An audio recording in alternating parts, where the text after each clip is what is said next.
homemade bread for gifts. It's that time of the year, and I love baking for my neighbors. Hi everybody, welcome to my channel, Rosie Cooks. I'm making pumpkin bread. I love pumpkin bread around the holidays.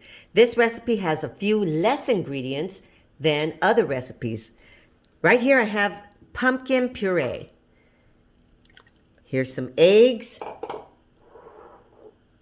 vegetable oil, water,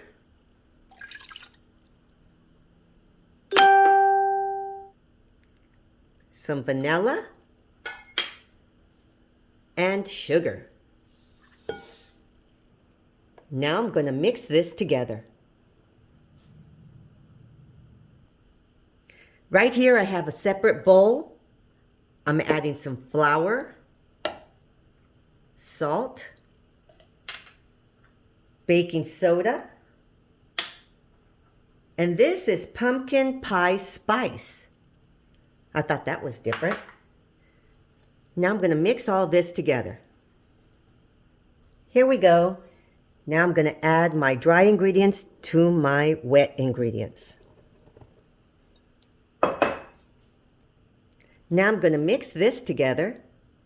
Here we are, you guys. I have 3 loaf pans. I'll give you the exact dimensions because some loaf pans are bigger than others. I'll put that all in the description box along with the recipe.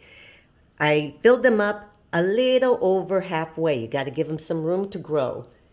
Okay, let's put this in a 350-degree oven that's hot and waiting. Oh, and another thing, if you use the electric mixer like I did, give it a little bit of shaking like that just to pop any air bubbles. And here's my beautiful bread. I'm giving them as gifts. Look at how nice that's going to look. Homemade bread for gifts. It's that time of the year, and I love baking for my neighbors. So this is a really good, very easy pumpkin bread recipe with minimal ingredients compared to others.